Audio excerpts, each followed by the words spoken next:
Greetings, ladies and gentlemen. This is Annie Miraj Khidmai, and you're watching Vertex Solution of Every Need. How is everyone, and how is everyone doing today? Before I begin speaking in this video, to know more about me, go to my website, that is www.vertexsolution.com, and you will find all the details there. Now, I am lacking time, ladies and gentlemen, so I'll be a little quick, and I'll be explaining this topic in brief based on a Q&A on education as a human capital. Okay, I'm sure you're going to go and research about this topic in detail post watching this video on the channel, and of course you can send me your questions and queries. Again, of course, I'll sometime either upload the detailed presentation. I'm extremely sorry about that, my dear friend, because I have a lot of commitments to fulfill. I'm not finding time enough to upload a detailed presentation onto the same. So now, what is education? Education will come afterward, post understanding what is a human capital. Now, what is a human capital? Human capital, the human resource, the population who is trained enough, educated enough, knowledgeable enough through the formal system of education, acquired the right set of skills to be productive for an economy, for a nation, for an organization, to generate more revenue, profit, or income, or bring growth to the table, to the masses, and to themselves as well. Now, how education is impacting that human capital? Education plays a vital role, because if there's no education, then how can the human capital be more productive, more knowledgeable, more skilled? Right, let's understand by firstly understanding this example. When the pandemic happened, some of the educators were not trained enough for the digital platforms. They did not have the digital literacy, right? So some of the organizations, software organizations, came forward with certifications and diplomas to train them for their digital literacy. Now, digital literacy is not only restricted to how you operate a system, app, or a software, but of course what kind of information you are sharing across the screens. That is what is also more important to understand. But I'll not dig into deep into it right now. I'll come back to the topic, that is how education is impacting the human capital. Now, from your early childhood education to pre-primary education to primary to middle, the secondary, the senior secondary, the graduates who are coming out of the colleges, the rate of literacy of the particular population and how much literate they are, to up to what level they received in education.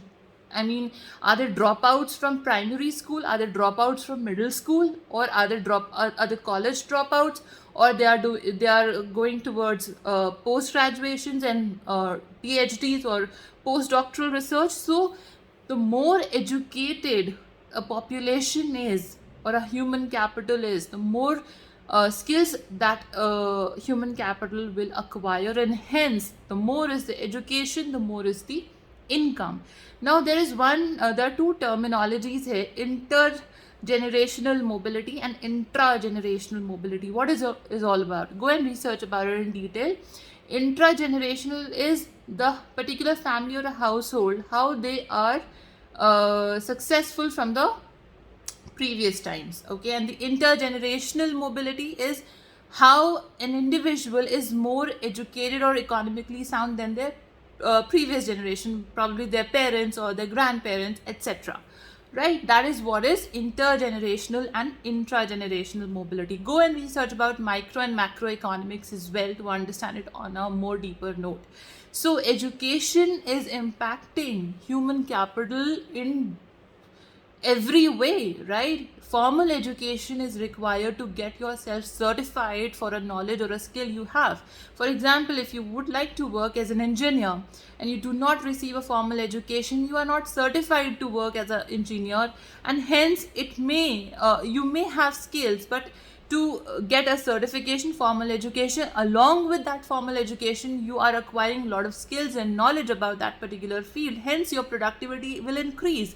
If your productivity will increase, hence, you will bring growth to the table, to the economy, to the revenue. You will generate more revenue. Hence, you will generate more income for yourself, and maybe you might be more successful than the previous generation of your lineage or of your clan, right? So that is how education is impacting the societies, the education is impacting the nations, and overall, and in any organization. So the more productive one can be by acquiring more education, and the more education one acquires, the more they generate the income. This is but obvious. So this is what is education as a human capital. I'm sure I brought some insights in brief in this video. If you liked what I said, please give me a big thumbs up and share it with your family and friends. Go and research about this topic in detail, and this question comes in B.Ed and M.Ed also. So I hope this is helpful for everyone. Thank you so much for watching and have a great day. Bye bye. Take care. Love you all.